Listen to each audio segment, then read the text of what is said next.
E se fosse possível conquistar novamente aqueles que se foram? Juntos nós podemos. Invista neste canal. Invista em um mundo melhor.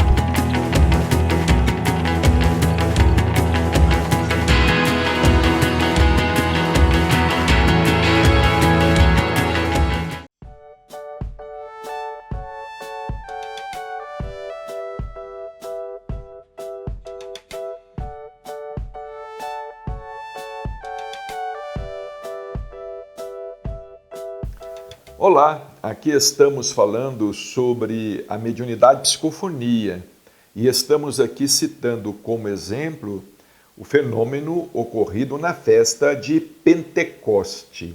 Claro que nós não vamos aqui ler tudo que está registrado em Atos dos Apóstolos, em detalhes, tudo o que Lucas escreveu, mas ele conclui aqui dizendo que como resultado daquele fenômeno retumbante, como resultado, vejamos o que ele diz aqui no capítulo 2, versículo 41.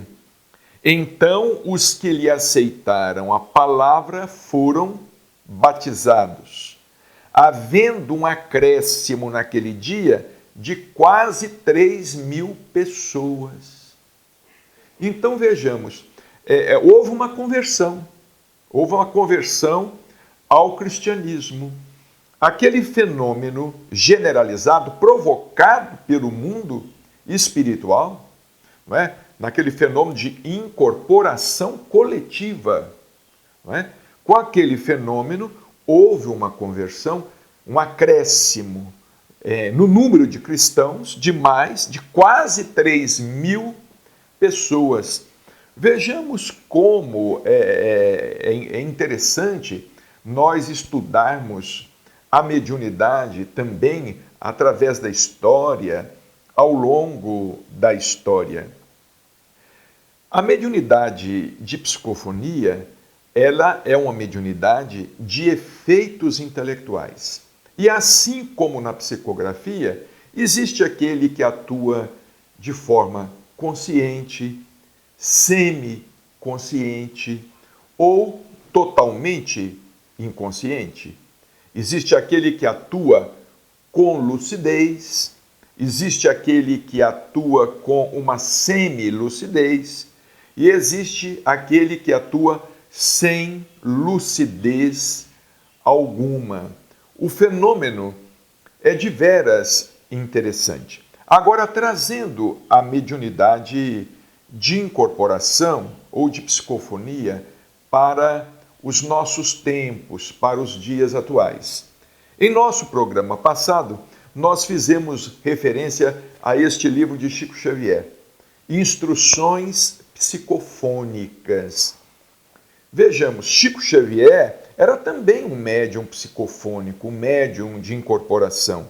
E vale a pena frisarmos o que já frisamos em nosso programa anterior, quando o organizador desta obra, publicada pela Federação Espírita Brasileira, diz que no momento do transe ocorria concomitantemente um fenômeno de transfiguração. Pode ocorrer no fenômeno de psicofonia, no transe sonambúlico, pode ocorrer também a transfiguração, como na obsessão. Existem muitos casos de obsessão em que a vítima da obsessão se transfigura. Ela vai se transfigurando ao longo do tempo, ela se contorce, ela modifica as suas feições, chega a modificar o seu tom de voz. Há um filme muito famoso, produzido por Hollywood, abordando o assunto O Exorcista. Eu não sei se você que está aí nos acompanhando teve a oportunidade de ver este filme, o Exorcista, em que aquela menina é possuída por um espírito, por uma entidade demoníaca. Claro, às vezes acontece muito exagero, na produção de um filme, numa produção cinematográfica. Mas, naquele filme O Exorcista, nós reparamos fenômenos físicos ocorrendo com fenômenos intelectuais, fenômeno de transfiguração e fenômeno de xenoglacia.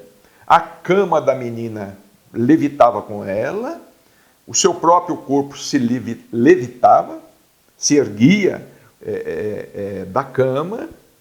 Então aí vejamos, fenômeno de efeito físico, fenômeno de transfiguração. Ela se transfigurava, inclusive adquirindo determinados estigmas no corpo, determinadas marcas no corpo, os seus olhos se transfiguravam, e a sua voz, o seu timbre de voz também se transfigurava. É muito raro esse fenômeno, depende da profundidade do transe e da natureza da faculdade mediúnica. Mas nós já tivemos oportunidade de presenciar fenômenos de transfiguração, no som da voz, por exemplo, com Chico Xavier. Chico Xavier, às vezes, ele incorporava Emmanuel. Quando ele falava, nem sempre Emmanuel psicografava. Às vezes, Emmanuel se expressava por Chico Xavier psicofonicamente ou através da mediunidade falante. E naqueles instantes, a voz de Chico Xavier se alterava, e mesmo as suas feições. Claro que algumas alterações fisionômicas são mais acentuadas.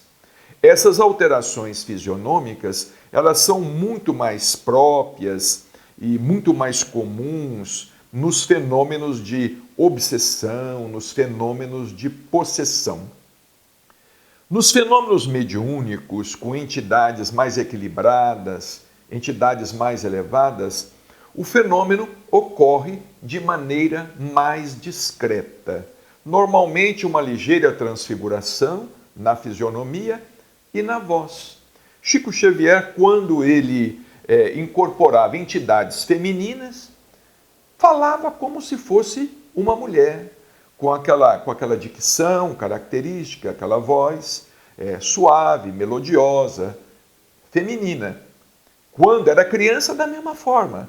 Então vejamos que esse fenômeno é um fenômeno muito rico. E essa faculdade mediúnica, ela não pode deixar de ser estudada.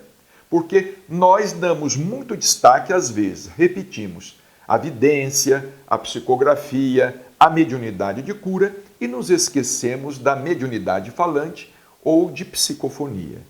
Em nosso próximo programa estaremos aqui continuando o nosso diálogo.